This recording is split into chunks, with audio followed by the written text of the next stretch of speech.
All right, everybody, welcome back to the rant. We are here after the Penn State loss. How you feeling about it? 24 hours, 48 hours later, has the shock worn off for you, Brian? Are you kind of where I'm at, where it's still you think back to it and you go, "Wow, can't believe they lost that game." It's one of those things that I think for the next 8 months, every Rutgers fan is going to be going about their day, and then all of a sudden, oh my God, I can't believe they fumbled that ball, and oh my God, I can't believe they had that 3rd and 26 flag, and why Yeah, would you run an option play on a 4th and 1 instead of going under center and doing a tush push? It's just going to be a 4th of July barbecue kind of deal that it's going to ruin your day. yeah. So It is funny because there are more than just the fumble. And I had forgotten, and we had forgotten just how egregious that holding penalty was too. Like there are things that happened in the game. Like if they had forced a punt there, I might have won the game. There's like 6 or 7 things at 6-7 that happened in the game where you're like, I mean, how did that happen? If one of them go the right way, and then you have to give Terry Smith credit too. Like here's a guy who coached a pretty good game. As far as making decisions, as far as the fourth down calls, as far as being aggressive. I mean, late in the game, I don't know what the book says there. They're driving, a chance to kick a field goal to bring it up to a 7-point lead. He says, no, we're going for it. We're going to win with the ball, converts a big fourth down to end the game late. That was a great call. It was just like one of those fascinating games where you could be talking about things that'll come up, in your head 2 or 3 months later. You're absolutely right. the 4th down call at the end, I don't know what the book says, but I was arguing with Sarge in the press box about this. I think it's the obvious decision to go for it because if you kick a field goal, you're up 7, and if Rutgers scores a touchdown, you go to overtime. If you go for it and you don't get it, Rutgers has to march 87 yards down the field after failing to score on those last 2 critical drives. And if you convert it, you win the game. And when you consider how much Penn State was shredding that Rutgers defense all day, and how Rutgers defense could not make a stop, to your point, on the 3rd and 26, they commit a holding penalty. It's the obvious decision to go for it, and it worked out because they got the first down and the game was over. Right. And it's just so many things. And I think about the scene after the game.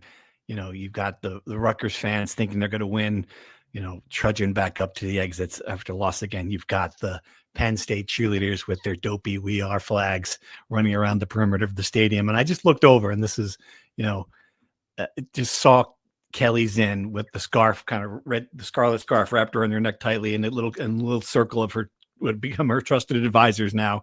And just kind of looking around and taking it in. And it thought to me, like, if she doesn't understand like what it is to be a Rutgers fan until this point, she does now. Like this is what these people have gone through for generations. This is the cycle that she is trying to stop, that this current administration is trying to stop. And I mean, it is really just one of those losses that, can define the way people view this program, unless you come back next year and you do something different.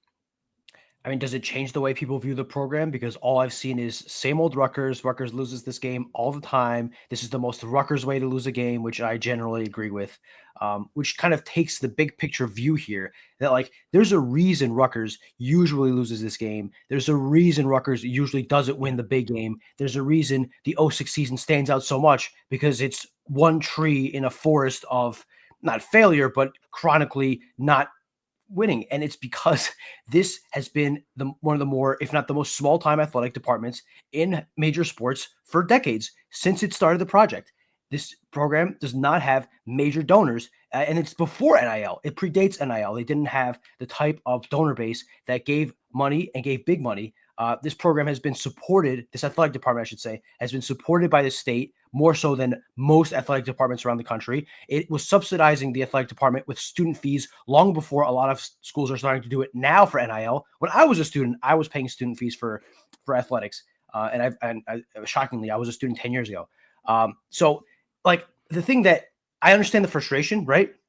And I understand people feeling upset about this and wondering when is it ever going to happen. I guess my response to that is things will change on the field when things change around the program off the field.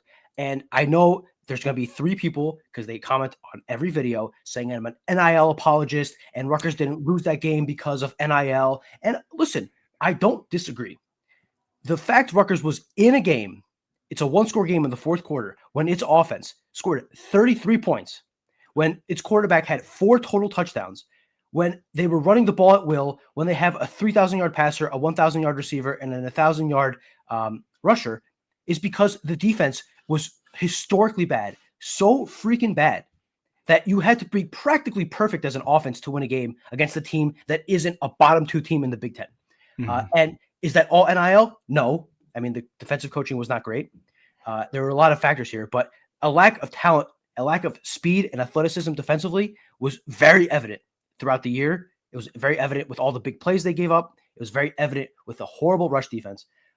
All this to say that for this to change, Kelly Zinn has to be the one that changes it off the field, that gets corporations bought in, that gets donors to give more money to NIL, which has been a hurdle.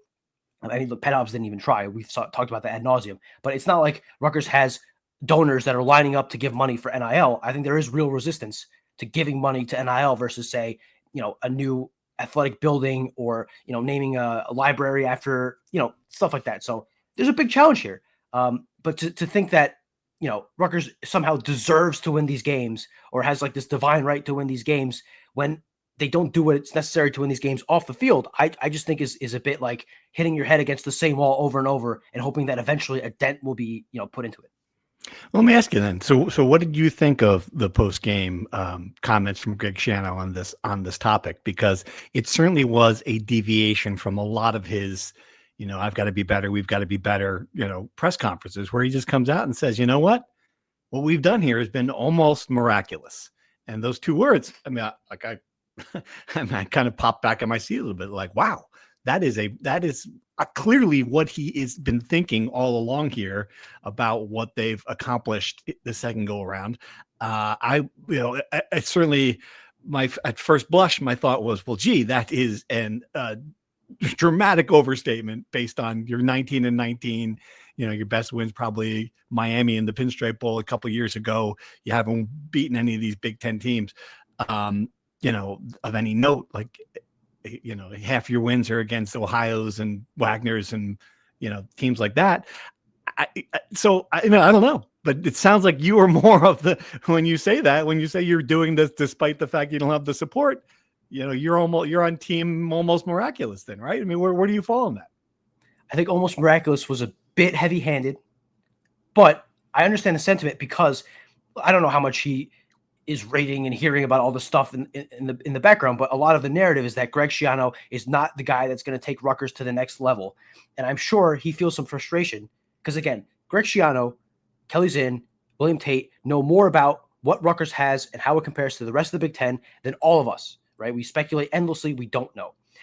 But he must think that everyone is saying Rutgers is not winning enough. They're not winning more. And I think his point is essentially it's incredible that we're winning this much as it is because of how far we are behind everyone else in NIL financing, in financing as a program, in support, and where they stand with the rest of their Big Ten peers. Because it's not only the NIL money that you have for this year, it's just the support around the program for years and decades. And look, getting money into the program and supporting it does not automatically mean success. Nebraska has been pouring, the GDP of a small, like Polynesian country into its athletic department every year. And they're essentially in the same spot Rutgers is, right? I saw a Nebraska writer compared the program to Rutgers this weekend after they lost to Iowa, which is essentially the biggest insult one could say in the Big Ten. But it helps to be on the same playing field, to have a better chance at winning, and to not have to enter these games where you have to, again, play practically perfectly. Like Rutgers had to play a perfect game to beat Penn State, and they almost did. The only thing that, and again, it doesn't come down to one play.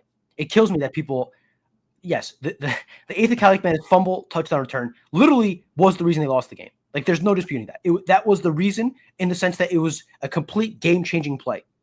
But they wouldn't be in that position in the first place if the defense could stop a nosebleed. You know what, though? UCLA beat Penn State. Northwestern beat Penn State. There's just a certain pushback I have to give on this because I'm exhausted with it too. There's a certain degree, and I get all of that. I understand all of the stuff about where they are money wise. Believe me, we've written about it. We really have written about it. We've talked about it on this podcast ad nauseum. There is a certain point, though, where you're like, all right, Rutgers has always had to overcome stuff. They're never going to be Penn State. They're just not gonna. I don't know what to do. They're never gonna have the resources. It's just not. This is going to be a place where you have to operate at a disadvantage. Can you? Is the question, right? And it's just a certain point that, all right, well, let's look at what they have given Rutgers. Like forever it was facilities and they get practice fields, and forever it was coaching salaries. Well, they've got that now. Forever it was commitment behind the scenes. They've got that. Now they have a lot of things that they didn't have in the past. And I think that's where the frustration comes from a lot of people. It is like, all right, well, now we need to do this. And I think one reason why I'm Team Kelly's in to get Craig the money is so we can cross that box off. And then there can be no excuses, right? There just can no longer be anything. Like, you can't tell me at the end of next year, if Kelly's in is doing what she's, whatever, all accounts are behind the scenes, is that she's going to do this. This is not a matter of if, this is a matter of when. She's going to get Greg Schiano the money that they believe they need to get into the portal and get players and get reinforcements. This is something that's happening. They are confident about it. There is a real sense of optimism about that. If that happens and you go into next year and we are standing there at 6-6 talking about a couple of bad breaks or about some injuries, or we had some bad luck, I'm sorry, like, oh, this is a young team, or there's some excuse at that point. There can be there could be nothing at that point. That is your win or shut up moment, for me at least. Look, it's fair, and I understand wanting to do that. That's just the natural way of things with sports. But like, it's also this idea that it's not going to be a 6-month period where they get this infusion of cash that's going to suddenly change the prestige of the program. That's suddenly going to turn Rutgers into, a significantly, like you're saying, Rutgers will never be Penn State. Right. So if you're not going to be a Penn State, how do you expect them to beat Penn State? Like, it's like the Pirates, right? Like, do Pirates fans blame the manager when they can't have a winning record with Paul Skeens, one of the greatest pitchers of his generation? No, they blame the owner. And it's not one-to-one with Rutgers, because Rutgers is poor, whereas the Pirates are cheap. But the point is, the Pirates don't have a payroll anywhere in the vicinity of their contemporaries, right? And there's a reason the Dodgers, the Yankees, the Blue Jays, and all these teams are winning and competing for championships. Again, I know that people don't want to look at that, don't want to look at a big picture prism here, but I just don't understand how Rutgers suddenly getting competitive money, because Rutgers is not going to get more money than its competitors, right? Rutgers is not going to have $10 million more than Illinois. They're going to have, at best, the same amount of money as in Illinois, maybe a little bit more than Maryland. So I think this idea that Rutgers suddenly should be a juggernaut, winning. That's not it. No one's saying those words. You think they should be Penn State? How about just win one of these games, though, Brian? I'm gonna go like, no one's saying win a national championship. No one's ever on this show going, it's about time they beat Ohio State. It's just, you just gotta get 7-8 wins. You gotta get to the next level at some point. You've got to win these games. We all show up to these big. Oh, we got Iowa here. Oh, we lost. Oh, we got Penn State here. Oh, we lost. It's the same thing again and again and again. You just need to eventually start breaking through in this level. I understand, but this is what Rutgers is going to be. So if you can't do it at some point, what do? You find someone, you give someone else a try. Well, like, I don't know this, and what they're committed to right now is giving Greg Schiano the resources to see if he can do it. And it's 100% the right decision. By the way, people who are still like, I get these emails now, I got to change this coach. No, this is the right thing to do. All of these other programs that you see out there, Michigan State, Kentucky, that are punting, that are paying these $40 million buyouts.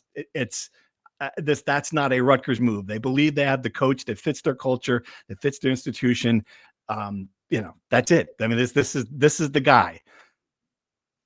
Now you got to give him the resources. And if he doesn't win, I don't know. I mean, there's a certain point where you just can't sit here and spin. Oh, that's what we are. We're 5-17.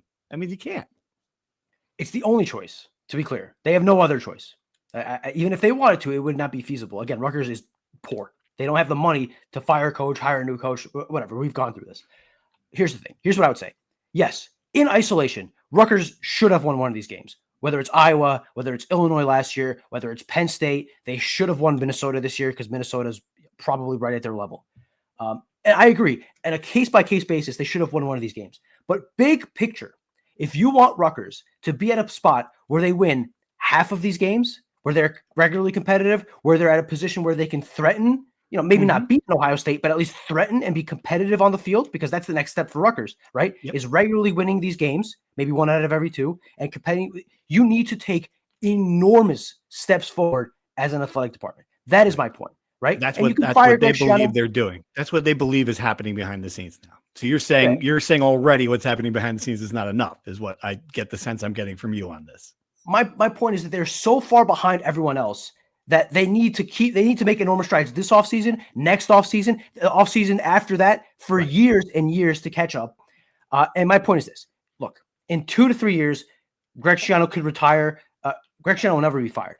Greg Schiano could retire and say, look, I've done what I could do. I can't take this program any further. I just don't think that there's some miraculous coach out there that will take what Greg Schiano has been working with and win 8-9 games in the Big Ten. Like, it's not, the coach could be better. I'm not saying Greg Schiano is Vince Lombardi reincarnated and he's not winning games because of the money. They've lost games because of coaching. They've lost games because of talent. My point is that you need to have resources to be able to compete, right? It's not there's not a human being on earth that can come in here, take what Rutgers has, what its Big Ten competitors have, and then suddenly win 8 to 9 games. It's just you're asking for a miracle, essentially, which is why what he's done so far is almost miraculous. Miraculous. Wow. You're on team almost miraculous. All right. Good. Didn't see that coming. All right. Let's break this down, because I think people have already largely moved on to what's going to happen here in the offseason. I know the people in the program were in the building Sunday morning, crack of dawn, getting ready for signing day, which is something that barely gets talked. Remember when that was important, signing day? But we've got a lot of big questions for the offseason. I thought we'd tackle a few of them and going over what's going to have to happen and the priorities. I think the first thing is the next DC and staff changes. I don't think there's any question that Rob Smith is going to be replaced. The co-defensive coordinator, who wasn't a significant enough person in this program for me to learn his name, will be replaced. I don't know. People ask who it's going to be. They're going to get. I've written it. I think they should go out of the family. I think he should be trying to find someone with new ideas here. And this is where I'd be very interested on this point, Brian, because this is where I'm curious what Kelly Zinn is going to do as athletic director. She's going to be involved in these big decisions within the program in a way that the previous athletic directors have not. Like, Greg Schiano's not had a boss, right, in any meaningful way. And that's how you end up with Rob Smith. That's how you make a decision. You wait 7 months to hire someone because there's no one saying, hey, wait a minute, wasn't he here 3 times? Like, that's not, you can't do that. Like, there's no one to push back on this. And I'm wondering now if that's going to be behind the scenes, if Kelly Zinn's going to be involved in this, if Greg Schiano has targets here, and if he's ready to kind of admit that, all right, the best thing I can do for Rutgers is to be the football CEO and not put myself in a position where I'm going to have to coach the defense by mid-October, right? I think that's going to be a very interesting dynamic behind the scenes. I mean, in an ideal world, Greg wasn't taking over the defense after Oregon. It just became untenable and he had to, right? To your point, it's because he hired Rob Smith, who was an abject disaster. Because he hired someone who only person who could do his defense. Like, that was the part of that. Wasn't just hiring Rob Smith. It was, I have to find someone who runs my defense. Well, all right, maybe you don't. Maybe you just have to find a really good defensive coordinator who can take the pieces you have and put a good defense on and trust that person to do it. Maybe micromanaging the program is not what a successful college coach does at this point, right? He's a CEO. Maybe. The other point I wanted to come back to that you mentioned, I don't think Zach Sparber is gone. I think he might lose the co-defensive coordinator tag or whatever, but I think he'll stick around to be a linebackers coach because, I mean, he has a pretty high salary and it's not like he was him and Rob Smith were taking turns calling plays. I think very clearly that was just a title right? He wasn't really calling plays, so he'll stick around. I would be surprised if Rob Smith wasn't fired. It's hard to keep the guy around. I think it won't happen until after signing day, obviously, because there's no point in firing a coach 2 days before a day where all your recruits put pen to paper. I don't think Rob Smith was a factor in any of these kids choosing Rutgers, frankly, but there's no reason to shake things up, before they, it wouldn't make sense. I am curious about what other changes there will be to the defensive staff, because, I mean, the entire operation was a disaster, essentially. So I'm wondering if, are there going to be coaches whose contracts expire that are kind of allowed to leave? Are there going to be firings? The reality is there probably will be multiple changes, and I think without you really can't avoid not doing multiple changes. And I'm wondering if again, this goes back to NIL, like, is the transfer portal philosophy going to change? And can it? Are they going to have the payroll to be able to, procure or be in the market for higher level players? Because last year, essentially, the pool was high level G5 players, guys like Eric O'Neal, Bradley Weaver, Jet Elad, or guys at the P5 level who were losing their jobs. Like Cam Miller was not going to be the starting cornerback at Penn State. He ended up coming to Rutgers and starting. Right. That's going to be a question that we won't know until January, but that's the other big defensive question I have. All right, let's break that down, because I am also curious what they're going to do with the money. Retention's the first one. The three big players, obviously, in offense: KJ Duff, Ian Strong, Antoine Raymond. I guess prioritize. Give me a ranking of those three. So you're saying which ones Rutgers should prioritize, not the ones I think are most likely to return, right? I think yes. What prioritize for Rutgers? Yes.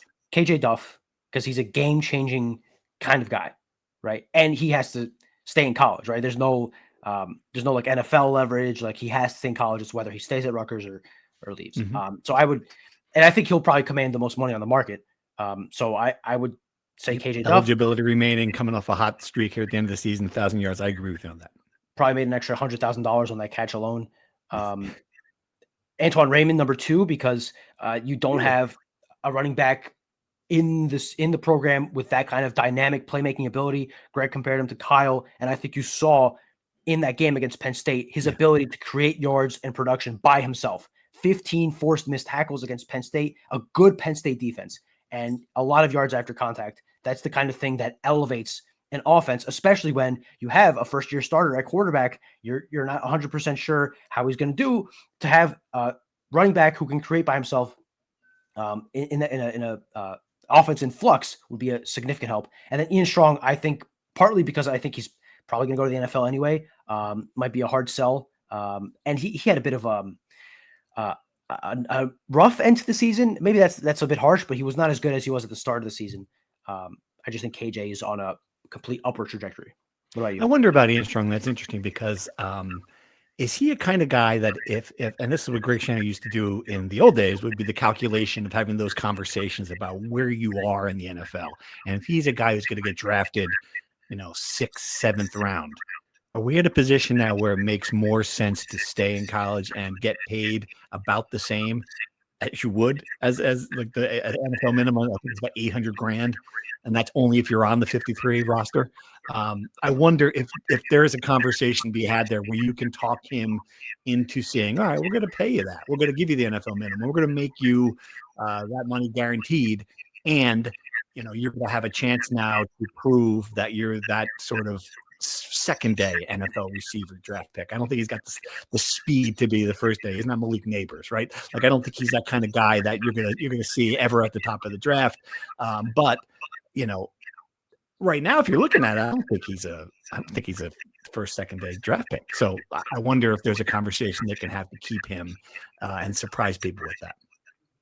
The Kyle Monangai deal, right? Like, Kyle probably would have been a late rounder after his junior year, and he came back. Mm-hmm. The thing with KJ is with Ian is interesting because he's close to KJ, right? They're practically best friends. I do wonder though, if being on the same team as KJ, like, they do help each other, but they also there's one ball. There's only so many receptions to go around. And KJ really emerged at the end of last year.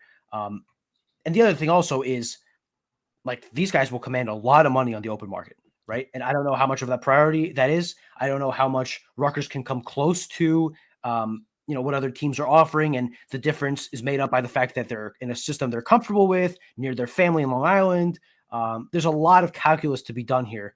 And I think that what those two and Raymond decide to do will determine the floor for next season. Because if those three are gone, I have a hard time imagining Rutgers will be able to find guys who could make up for that production, whether that's in the program or through the portal.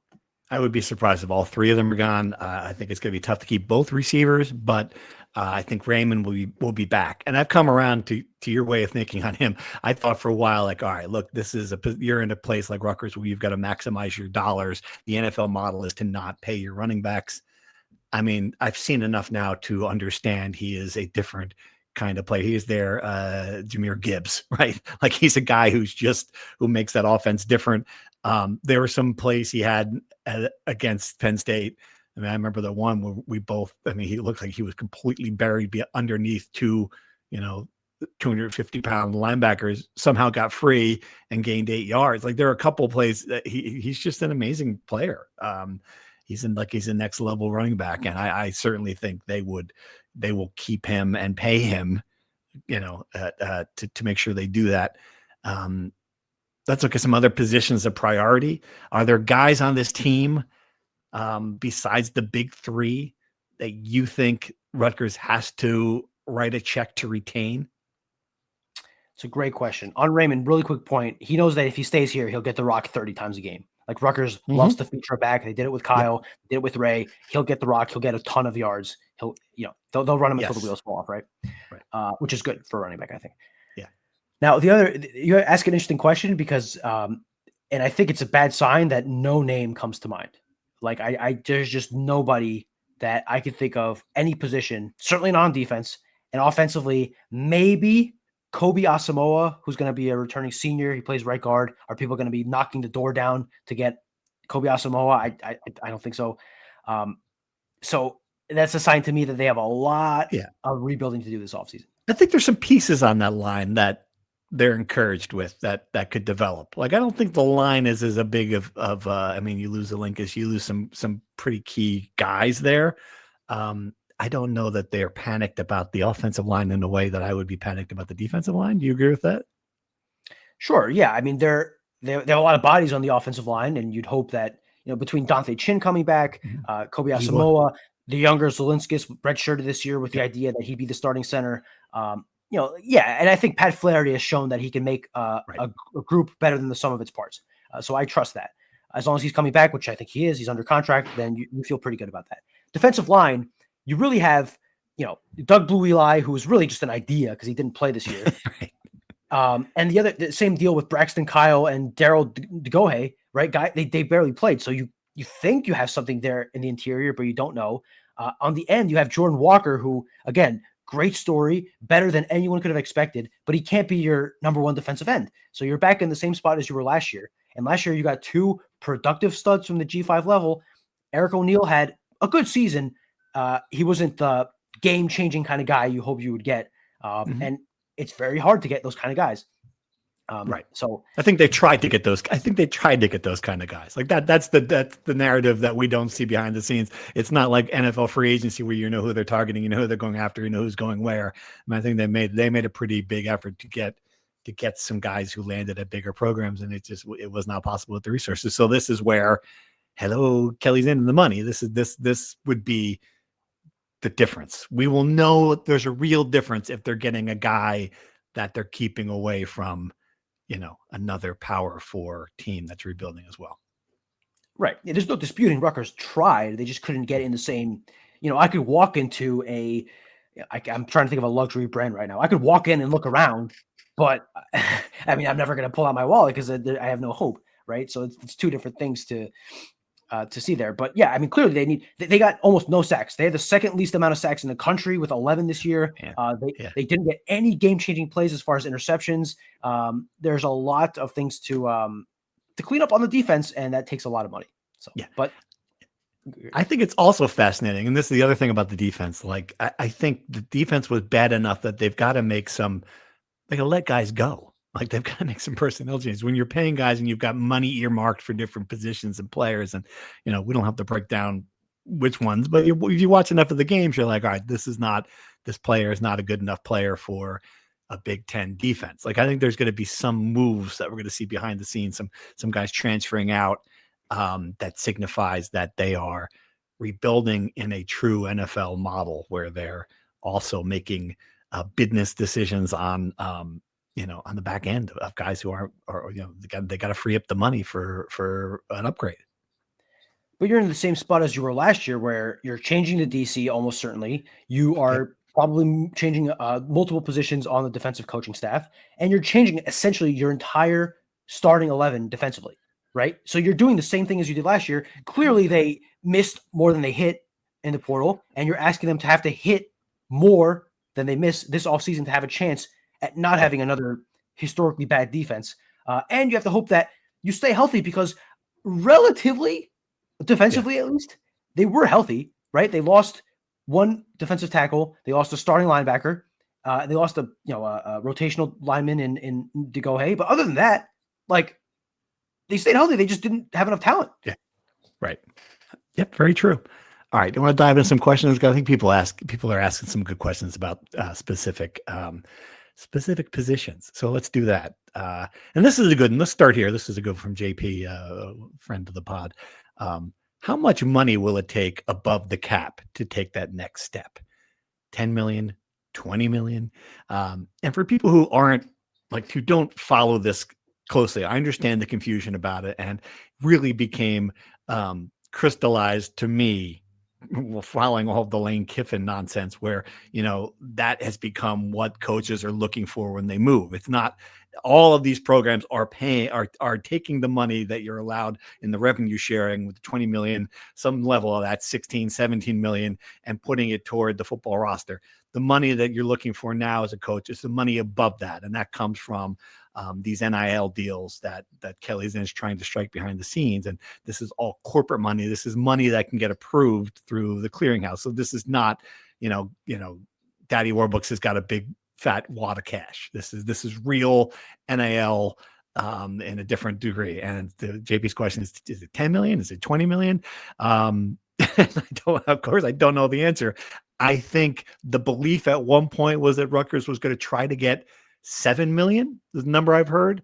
I've since heard that that's even higher now, that it could be 8 or 9 million that they're trying to get to have this money to really, upgrade the roster. So yeah, I mean, is that enough? I think it's not. It's still not going to be what Indiana has. It's still not going to be what some of these top end programs have. But that's a bigger chunk of change than Rutgers has certainly ever had. Yes, two things. One, Daddy Warbucks is still paying for it. If you think there are corporations in Lubbock, Texas, and Bloomington, Indiana, are the ones supplying the NIL money, and not Mark Cuban and Cody Campbell, who have billions of dollars, you're being a bit naive. But they're finding a way. Yeah, right. Well, we don't have that here. They always find a way. RWJ Barnabas is paying it here. Like the companies, that's the shift. That's the difference. I think that you're seeing. I think behind the scenes, Kelly's is working on the corporate community, the corporate sponsors to embrace this as where they're putting their money now. I think that's the big difference. Yeah. Well, right, but these other schools have the corporate stuff and they have the Daddy Warbucks too, right? Like here's the number. I don't know the number. I think if you're asking me to throw a number out there, at least 10 million, at least. I mean, to even be, and also the question is, what does the next step mean? Like, are you saying, middle of the pack Big Ten? Are you saying top 25 team? Here's something for you to chew on.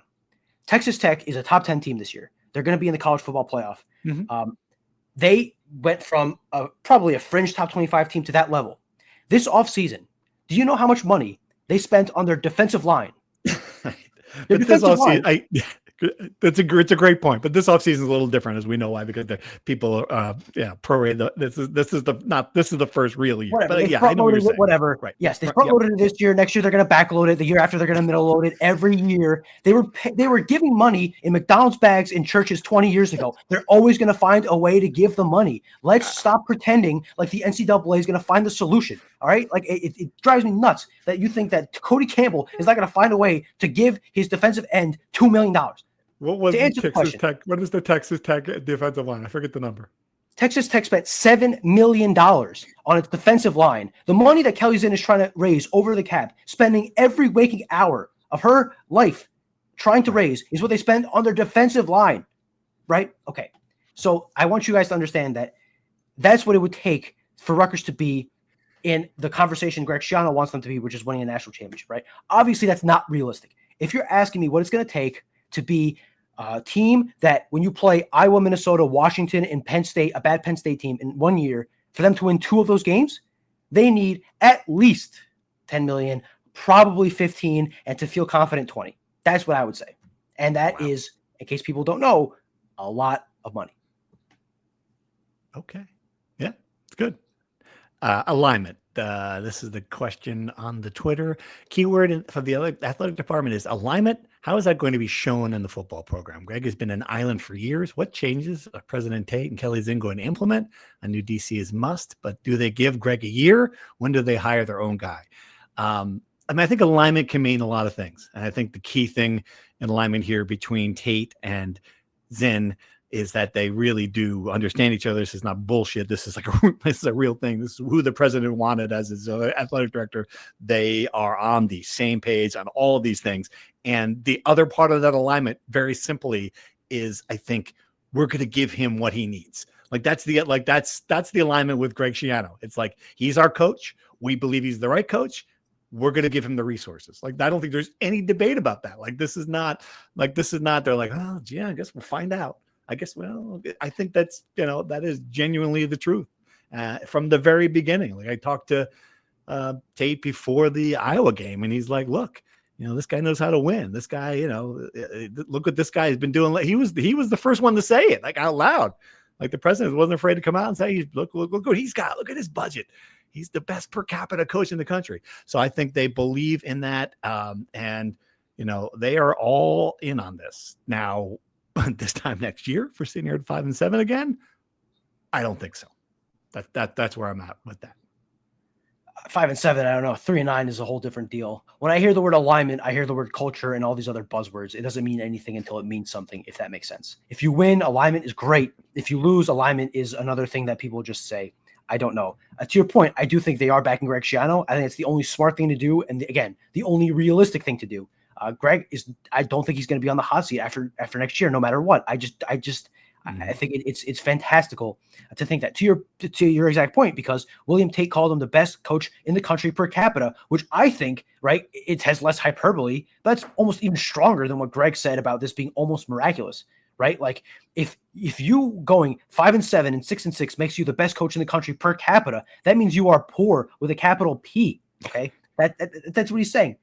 And again, I want to, since we're talking about William Tate, I want to circle back to, you have it in here, but his tweet this week that caused some people some interesting reactions. So William Tate tweets, "I would like to thank the seniors of our football. Thank you. Today you fought, and to Rutgers fans today, fire emoji." I guess that means he thought they were really good. Yep.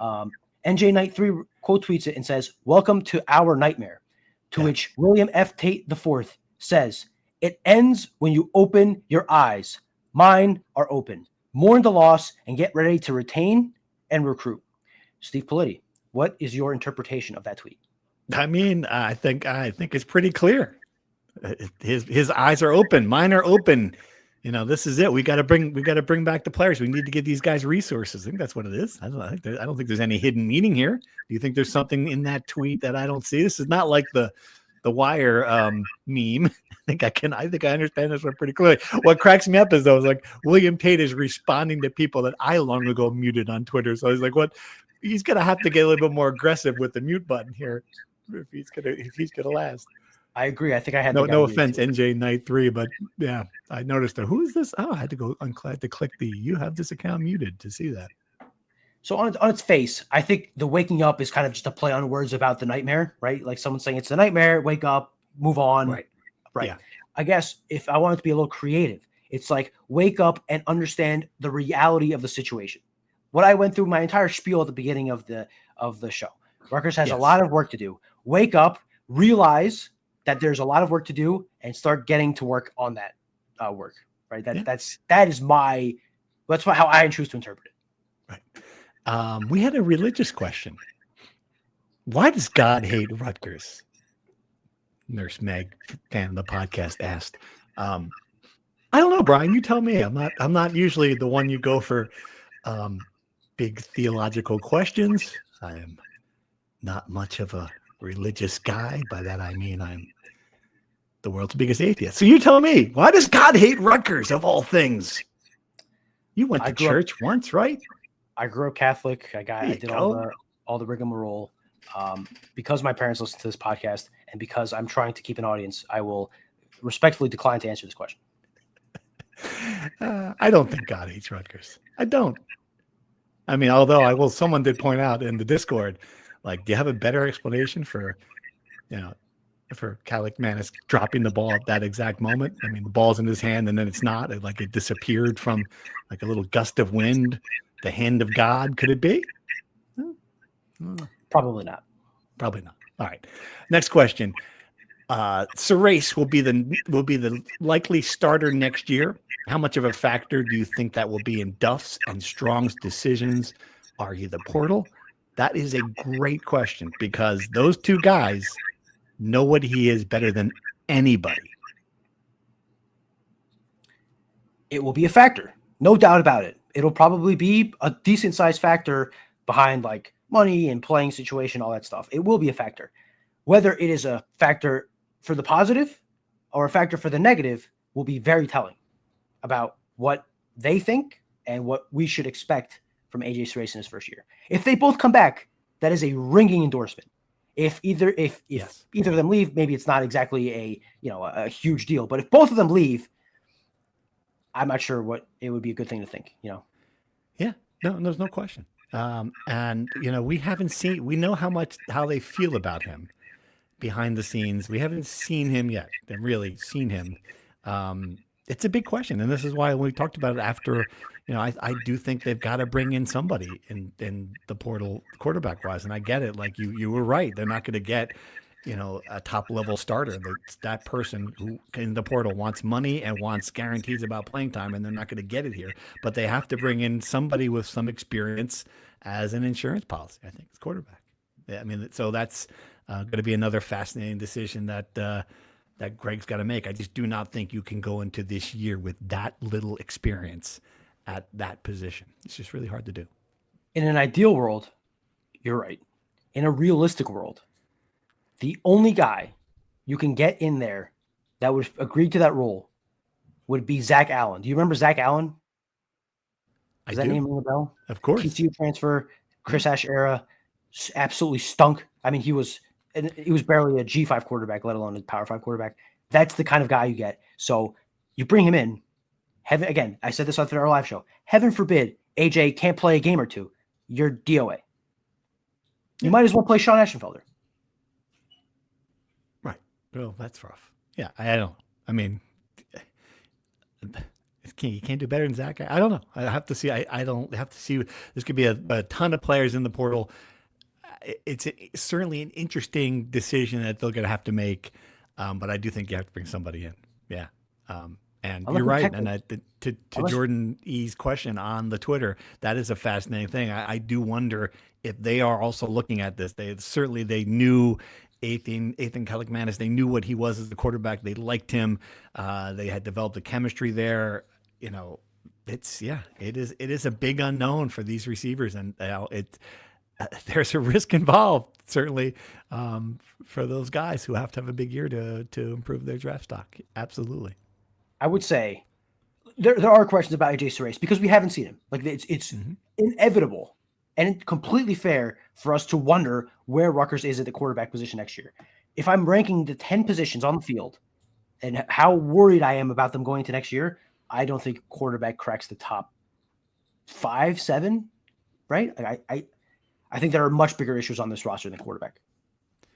All right, is an open-ended question about pain, but which do you think felt worse for Rutgers? Last year's Illinois loss or this year's Penn State loss? What a great question. How do you rank? Let's rank the pain. That's a good podcast topic when you host a Rutgers podcast. I think probably this one, but yeah, I think this one. You? I think they're two different kinds of pain.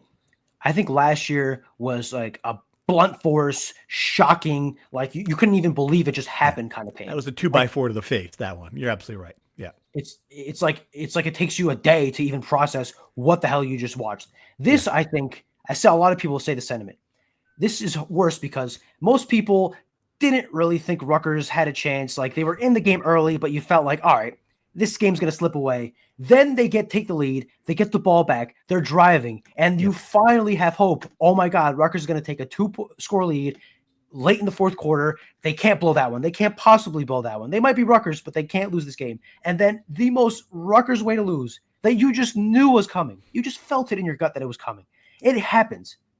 And you have to live with the knowledge that like you knew it was coming. You prepared yourself for it to be coming. You let yourself slip a little bit. And now you're going to spend, again, until the day Rutgers finally beats Penn State again.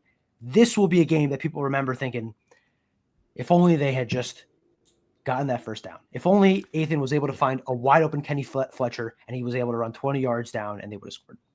It was literally the moment. Totally. You went from like, oh, they're going to win this game.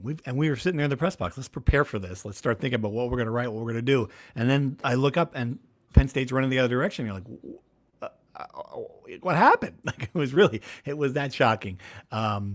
Yes, the other way, the Illinois one, and I will put both of them. Both of them are in the top 5 of most painful losses. I think if I had to rank the single most painful loss, this is good. I got to get some pushback. Please, Rutgers fans, tell me if you disagree. It would be the West Virginia loss in 2006.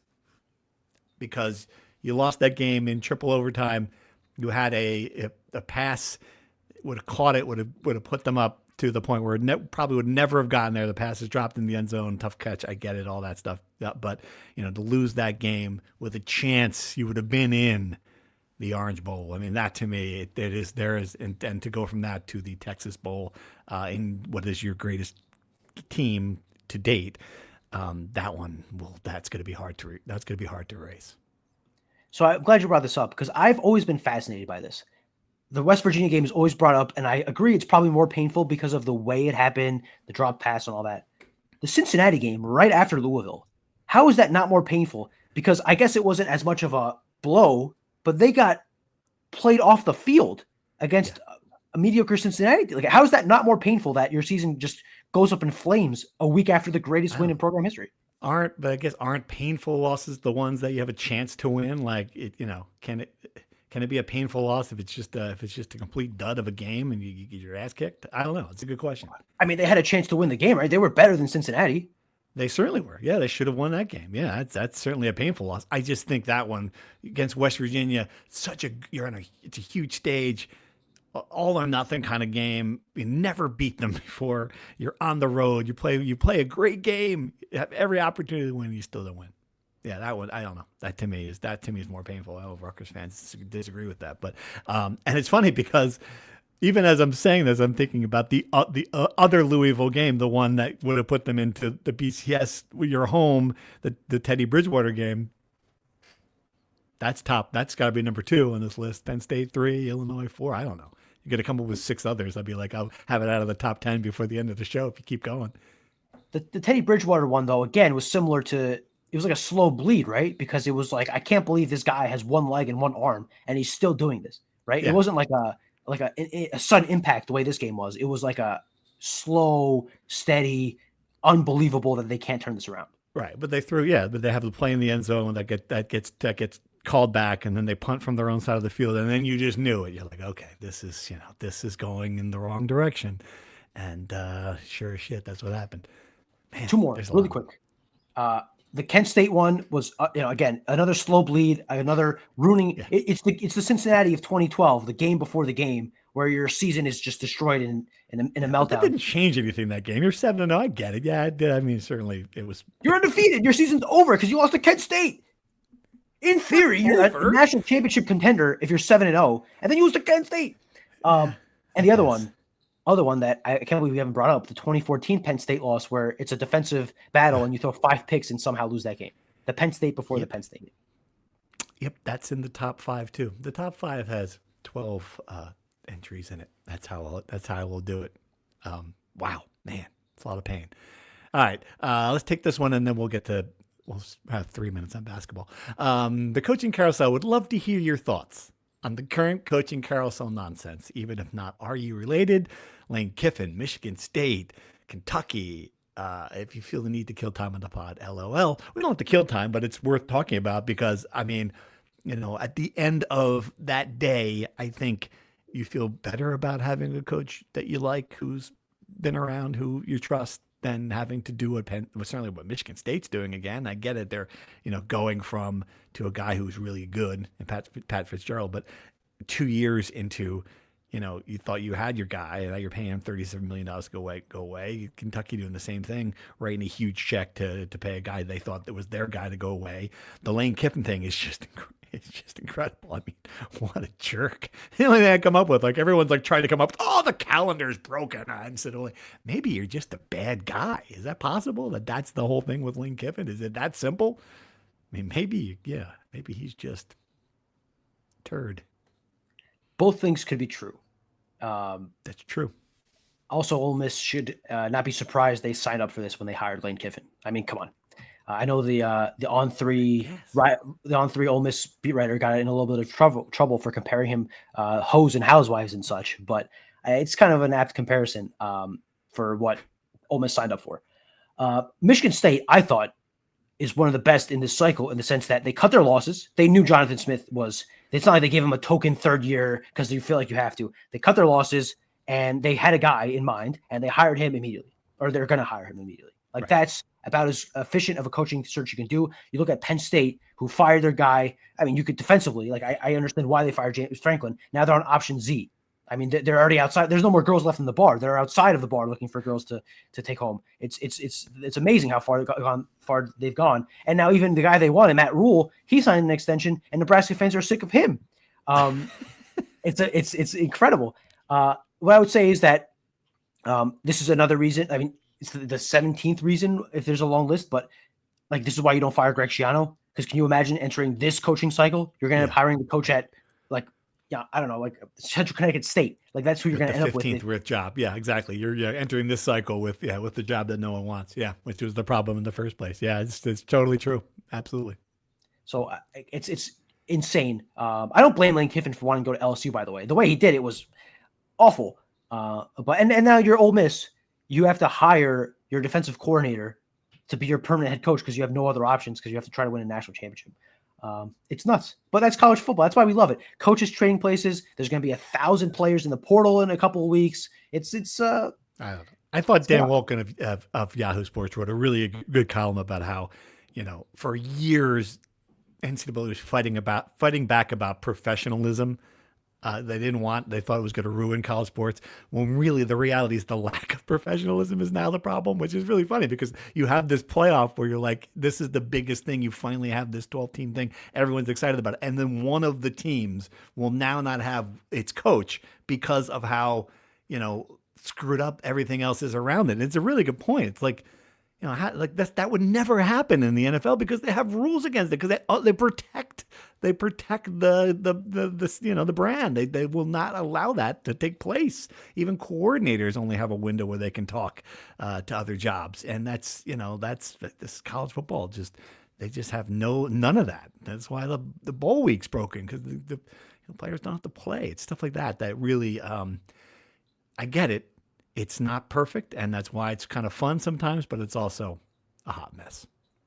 Apples and bowling balls. The NFL is one league. It has unions for players.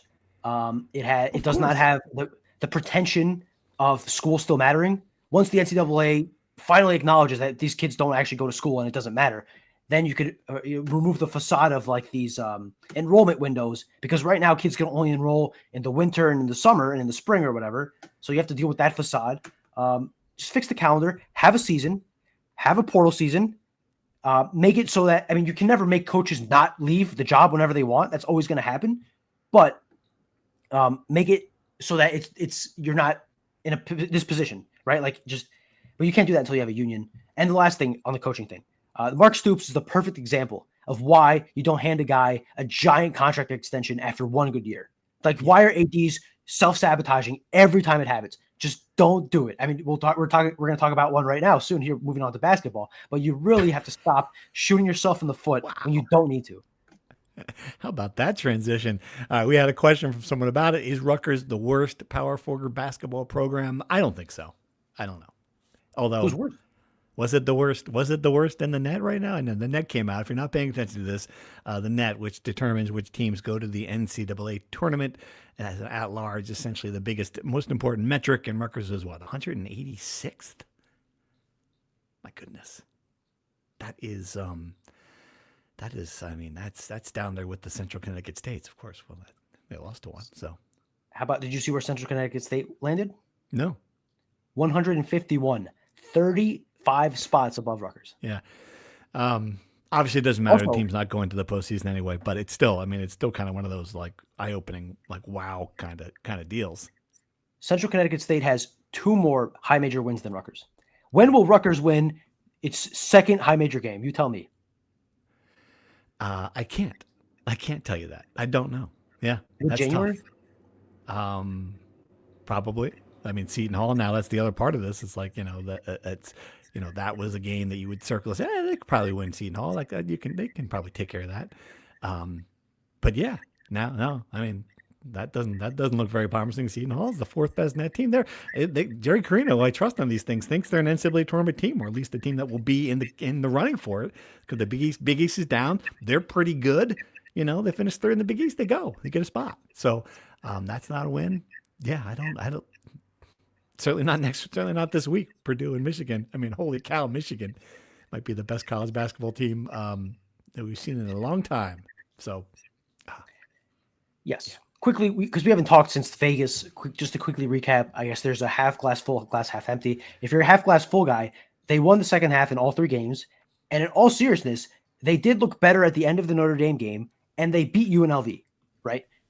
The glass half empty is that UNLV is really bad, and they were down 4 guys. And the Notre Dame comeback came after they were down a lot. If you're going to take a positive, Manny looked fine looked good in the third game. Joe Michael Davis had a good game in one of the 3 games. I can't remember. They all blended together. Dylan Grant showed some assertiveness. Right. But really, it's really slim pickings to find a silver lining for this roster. You just never know what you're going to get. And that's the part of it. Like, it's great. Okay. Hey, look. Oh, wow. Hey, look, man, maybe Manny's better. And it certainly, it certainly looks like he's better than last year. And it was one of the questions they asked Steve Peichel, well, how come this guy hasn't gotten better? He's better. Okay. But like one game, he's got 21 points. You look back at like the games before that, he doesn't make an impact at all. Like you just never know you don't know who he's going to sub in. And someone made a great point. I wish I don't have to have it in front of me, but like they're playing guys who they didn't play against Ryder and Lehigh. All of a sudden they're getting big minutes against Tennessee. It's just like, it's just, the whole thing seems a little wonky, for lack of a better word. It's the second year in a row where Steve Peichel doesn't play a true freshman in the cupcake games. And then all of a sudden he's in Vegas playing in big minutes. Last year it was Dylan Grant, and it ended up working out. And this year it's Javonte Ware. I think Javonte Ware this year is a product of the fact that Bayfall is unplayable. You can't put him on the court. So you had to put somebody on the court. And he said something about bulk, which is, I guess, my final point here. Manny got better, yes. If you look at the 2 games, he played really well this year. I'd ask you to look at who the tallest player is on the other team and how their center is. And you'll find that they don't have a center, essentially. Because when he played against teams with a center in Notre Dame and Tennessee, we saw what happened, right? So, right. Any other thoughts here? I mean, obviously you've got a big game this week. What is your expectation and what your hopes for what this team can do? Obviously, you're not going to win either one of these games. What do you want to see from these teams? The biggest thing this week is do not get run out of the building, or at least don't get run out of the building really badly. There is potential here for Rutgers to lose these 2 games by a combined 100 points. Like, if Michigan and Purdue really wanted to do that, yeah, they probably could. Put up a fight and don't get embarrassed to a national people tuning in saying, oh my God, can you see that score? Just as we've said for football for many years, just suck normal this week. Yeah. Just get through it. Can't be. You're absolutely right. And it can't, and it's amazing that it's Purdue, because I think back all the time to that Purdue loss during the Eddie Jordan era when you knew it was over, right? You can't have a moment like that where you're just looking at the scoreboard and they're getting out rebounded by 100, and you're like, what is going on? You can't have one of those. You just can't. Keep it respectable. Is there a bigger difference of outcomes between Rutgers and another program than Purdue, where you have two #1 upsets against Purdue in the span of like 3 years, and you also have a 50-point loss under Jordan? You had last year's complete demolishing at Mackey Arena. Like the spectrum is so wide, it's incredible. It absolutely is. You're totally right. Women's basketball team won a few games. They're 5-2 now. We'll start seeing them against better competition here now. Anything else? Oh, you know what I want to mention, and this is Kevin Fine brought this up in the Discord. Brooke Thompson, 6 medals at the Deaf Olympics in Tokyo. A swimmer, 2 relay golds, 4 bronze. It's good stuff. We want to acknowledge athletes when they do well. That is certainly a impressive performance in Tokyo. Good job by Brooke. No doubt. Congratulations to her. Anything else? What else you got? Final thoughts? Look, it's going to be a fascinating offseason for the football program. I think let's try to have some nuance here. I understand everyone wants Rutgers to win. I hope people understand that if Rutgers had beaten Penn State, it would have been so much better for business for us. But I think we have to understand, like, it's a big offseason. Rutgers needs to raise some money, and you can't expect the Pirates to win a World Series until they invest more money in their roster. That's essentially how I'll finish it. All right. On that note, we'll sign off. You will have some good content from signing day, and then next time we'll talk to you, I'm not sure. Maybe next week after we get some more football intel. Until then, thanks for listening.